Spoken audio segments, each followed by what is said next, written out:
This is going to be my team breakdown for the Galar Beginnings online competition. This is the most excited I've been for a Pokemon tournament since Galar Beginnings, back when Pokemon Sword and Shield came out. That's mostly because of format. Singles is way better than VGC doubles, and it's also going to be a limited amount of battles. You can only participate in 45 battles throughout the tournament, which only lasts for a couple of days, instead of having Master Ball tier last an entire month and then needing several hundred wins over losses, so thousands or like over 1,000 battles to have a chance to get a top ranking in Master Ball tier. It's not as fun. With this, you actually have like a real tournament format. So it begins tomorrow. By the way, guys, twitch.tv/Verlisify, find the description, get on there, follow me, 5 p.m. Pacific time, when this begins on July 23rd. I'm going to be kicking it up, we're going to be getting straight into it, and hopefully it goes good. So that's a breakdown of like the format, what to expect, when to expect it. Pretty much it's going to be Isle of Armor Pokemon only, but not only the ones that were introduced. I talked about this when the format was announced. Do want to go over it a little bit because it does contribute into the team I'm going to be playing around with. So you have the Isle of Armor Pokedex, which has over 200 Pokemon in it, even though only 100 Pokemon were added in with the Isle of Armor. And what I've noticed is there's not a lot of horrible Pokemon for the game. You know, we don't have the hidden ability starters anymore. We don't have Rotom. We don't have some other like very common and obnoxious Pokemon that are in the format. Really feels like the hard sweepers are going to be Talonflame, maybe, or just probably Alakazam, Gyarados, and Urshifu. That's kind of it. I know there's going to be some other sweeper Pokemon that people are going to run and find and that are probably going to do pretty well at the same time, but I don't think we're going to be looking at as just obnoxious of a format. So that's kind of what's shaping my idea for this team, and as it stands, this is what I look to be running. I might make some last minute changes, also depending on what people respond to and say in this video. Might also make some adaptations as well, but I'm looking at just a full tank team with maybe some support sweeping backup. But yeah, that's how my teams run. This team is so filthy that my sweeper is the support. Because just in case there's something that might run me over, but just going off the format, it doesn't look like there's any heavy anti-tank, hyper sweeper, hyper setup Pokemon aside from maybe Gyarados that could give me a problem. Now, I know Gyarados is going to be everywhere, so I might figure something around that. You know, I love the idea of Amoonguss with this double regenerator, Skarmory core, just filth, but I think Amoonguss might actually gate me into some other problems. However, this is a full defense of Toxapex. All the other Toxapex I've run are not full defense with a Citrus Berry, so this might actually give me an opportunity to set up, or at least not have a Moxie Snowball against Gyarados happen to me. Skarmory is also a very solid Pokemon, and pretty much what I want to do was, like, when I saw the format, I went, okay, you know what we're doing? Skarmory is back, and we are hardcoring a Skarmory for this team. So that's going to be the biggest thing right there. I'm not going to run it every single battle, but my default is look at the opponent's team, try to figure out the Skarmory, see what happens from there. Urshifu, again, as just a backup sweeper kind of Pokemon. This is going to be interesting because when you look at tanks don't really want to Dynamax. They can, and it can secure you battles and victories if you do like some really strategic tank Dynamaxing. I've done Toxapex so I can get the rain to get extra damage on my Scald when an opponent is trying to like overpressure me or something. And then Blissey can also do some really weird things with having over 1,000 hit points. So you can Dynamax tanks, but for the most part, Urshifu wants to come in. I'm going to set up some Airstream and then 3 hits. And maybe they flinch because King's Rock. There's better items I can run. I'll admit that, like an Assault Vest or something. But this team is kind of a meme, and it'd be really hilarious to extra meme it up with the Urshifu like that. Like I said, I have double regenerator core. Amoonguss is a full special tank, but from what I've noticed, it doesn't really hard special tank. And having 2 poison Pokemon is very vulnerable. So Alakazam, like Blissey just wrecks Alakazam, so I'm not really too worried there. But yeah, I'm not really finding too much Amoonguss has even done for me in Generation 8, so I might get rid of it. We're going to see what happens there. And then Appletun. This Pokemon sweeps. If the opponent doesn't have Ice, you just win the game. Or if you don't just like switch into a super effective Dragon or Flying type move or Poison or whatever, you're going to be pretty good. And that's why I have the Moringa Berry. So this Appletun, full defense tank, has Iron Defense Body Press with the Leech Seed, so I also get to coverage out pretty well. If it's a Ghost type Pokemon, seed it, recover, tank out, set up more Iron Defenses, and then just kind of wait for it to die and then Body Press anything else. So you eat a plus whatever Body Press, you're not enjoying life. This thing's too tanky for most Pokemon to handle, and it's a dedicated defensive tank. So if it's in a special situation, it's not ideal, but then Moringa Berry doubles its special. Appletun has a fat hit point stat, and then I can still Leech Seed, Moringa Berry activates, I heal, I survive, I recover. Now we're looking at slight body press damage, more recovery into the Leech Seed, and then like Iron Defense, body press, physical Pokemon comes in. Well, now it's a +2 defense, +2 special defense, body press is stacking. Appletun sweeps the entire team. We saw this when I was playing just like regular early, actually I've been running Appletun I haven't run it in the last couple months, but whenever I pull out the Appletun, this thing 3-0s. Quite frequently. So if you build a team around it, Appletun is very rewarding. That's kind of like one of the backup strategies I have for this. Amoonguss, this is my Gen 7 Amoonguss. I think it's literally my Gen 7 Hoenn region. Okay, this is an old boy. This is my Gen 6 Amoonguss, and I was running it in Gen 7, and I was also pretty much, if you find any of my older battles, or if you remember my older battles, this is the boy right here. This was the Pokemon that was slapping things around, and then Toxapex came out and it just totally took over Gen 7. But like I said, full special defense tank right here, mostly just because it complements a defensive tank. I was running double Regenerator back in Generation 6. I was running Ferrothorn back in Generation 6 as well. So those are the things that you kind of want to keep in mind. I believe in Generation 6, it was this Amoonguss with an Alomomola or a Mega Slowbro. So again, like everything just kind of came through. The idea is you spore them, and then you chip them away on Sludge Bombs and Giga Drains, and then you just kind of use it as a pivot for anything you want. Unfortunately, Sleep is just like so nerfed, it's not really super strong. If anything, Yawn is a lot better now, because it kind of adds an extra turn to that timer with a tanky Pokemon, and it causes a lot of forces and weird decisions. So I mean, like, if I Spore and then switch, there's just a chance they wake up and it mitigates the damage I took from Spore, which you can kind of offset with the Regenerator. So in ideal matchups it works, but in a lot of other like neutral matchups it's whatever. So most of the time you do want to stay in and then just like chip them on Giga Drain, Sludge Bomb.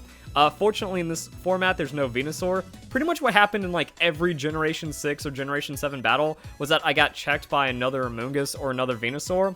So even though there's less of that, I haven't found as much success with the Amoonguss. Maybe because it just doesn't set up and it gets over set up and then can't respond to Dynamax too well. So I wanted to try it. Might not be on the final team. Then we have Toxapex, max hit points, max defense, and then we have a setup like this on it. So Stockpile, best one. Haze Toxapex is trash. Baneful Bunker is trash.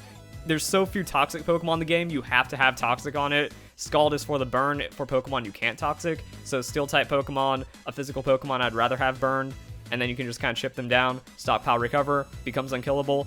Even with like +2 stockpile, +1 stockpile even, this thing becomes a special defense tank, but it's also meant to just like come into absurd physical attackers and still be fine. Also regenerate ability, the idea is I regenerate, like you have Skarmory with a physical Toxapex. Nothing breaks this down. And then Citrus Berry so I can set up that extra stockpile in the face of a special attacker, or just have guaranteed setup against a physical attacker that might already have a +1 or a +2. Skarmory, it's Skarmory. I don't like running Whirlwind. I don't like running Stealth Rocks.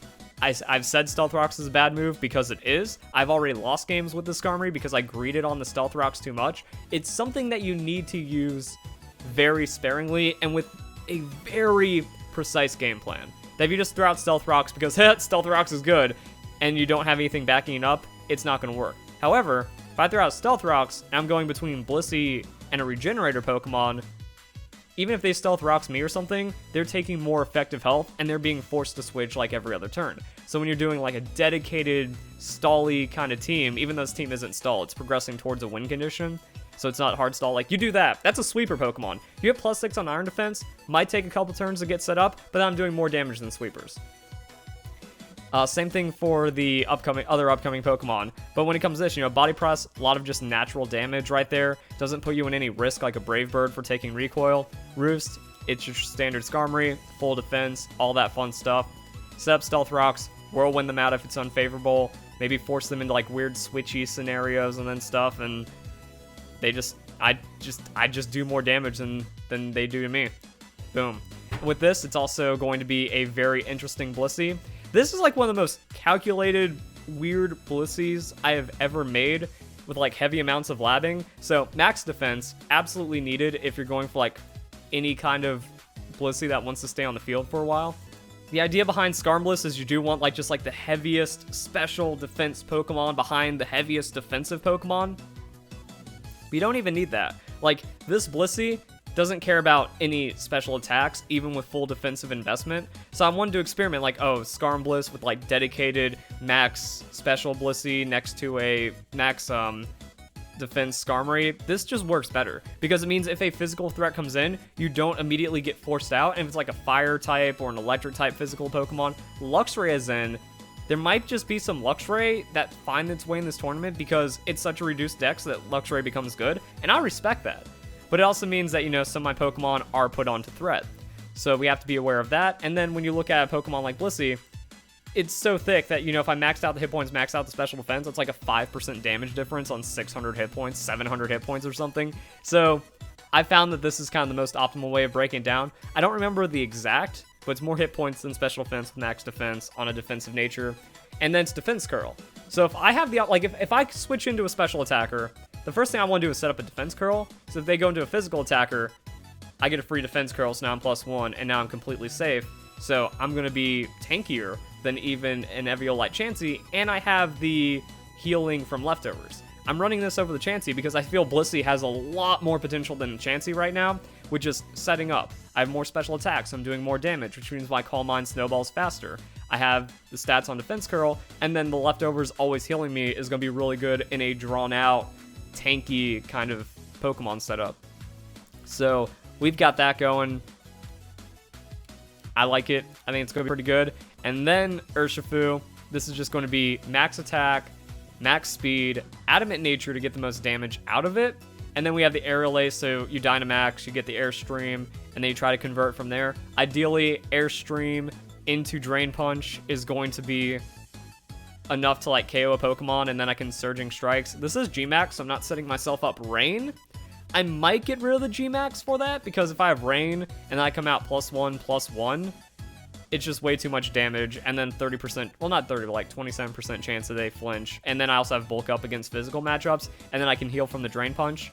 I could put like a Sustaining item on this. I could get rid of Bulk Up, put in an Assault Vest. That's definitely a thing. But like I said, this team's a meme. It's haha, Skarmory. By the way, it's still disgusting. I'm only taking, like, it's weird. I want to take this as seriously as Galar Beginnings, but I feel if I do, I'm just going to make myself super sad and disappointed, because I got 3rd out of 200,000 people, or I held 3rd place out of 200,000 people.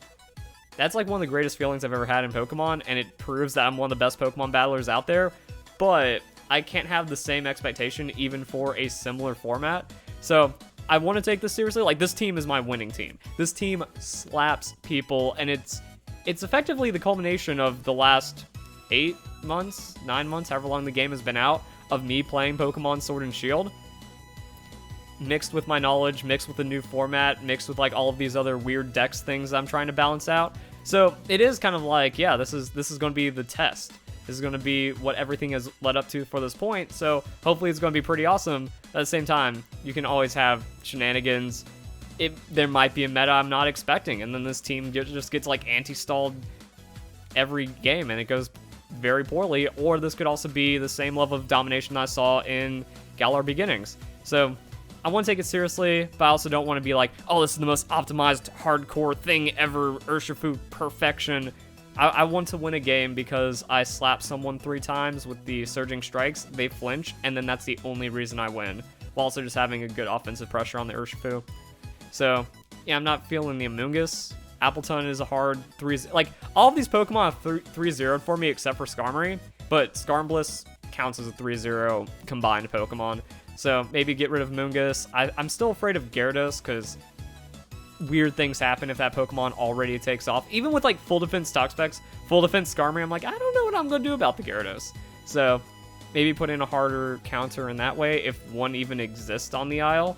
Like Scarf, Luxray, maybe. You switch into an, well, switching into Airstream though means he's already going to be, I don't even know Luxray speed. Doesn't Gyarados have like a weird like 81 speed? So yeah, you actually get outsped after that. There's going to be some weird stuff. I think then like a special electric attacking Pokemon. I don't know. It's kind of tough to deal with the Gyarados to a certain degree, so I might have to look into that a bit more. and then just kind of adapt around it, because I think the double poison doesn't really work out as well as I'd like it to. And then all these Pokemon just slap. Urshifu hasn't really done too much for my team, but I feel it's just a balanced offensive Pokemon. Not really thinking I'm going to switch it out, but again, depending on like what the comments are in this video, like, hey, what team do you plan on running? I'm giving away all my secrets, so it's not like we're looking at a dishonest thing here. If I'm like, hey, what are you running? Oh, that actually looks filthy. I might try to counter that, because there's gonna be tens of thousands of people entering. The odds that like you make an anti-team to snipe me out are very low.